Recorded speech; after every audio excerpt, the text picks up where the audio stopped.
টাঙ্গাইলের মধুপুরে আসন্ন শারদীয় দুর্গাপূজা উদযাপন উপলক্ষে প্রস্তুতিমূলক সভা অনুষ্ঠিত হয়েছে। বিস্তারিত থাকছে মধুপুর প্রতিনিধি বাবুল রানার প্রতিবেদনে। বৃহস্পতিবার সকাল 11টার দিকে উপজেলা অডিটোরিয়াম হল রুমে উপজেলা নির্বাহী অফিসার ও প্রশাসক জুবায়ের হোসেনের সভাপতিত্বে এই প্রস্তুতিমূলক সভা অনুষ্ঠিত হয়।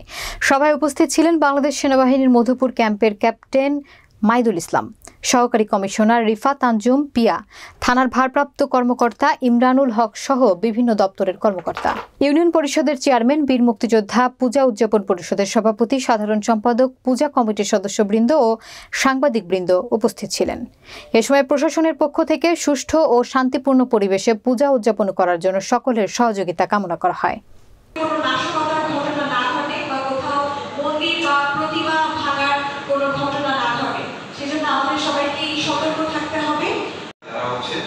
পর্দার আড়ালে থেকে আমাদের মধ্যকার যে শান্তি সম্প্রীতি এটা নষ্ট করার চেষ্টা করতেছে, এদের কাছ থেকে আমরা সেফ থাকতে পারি।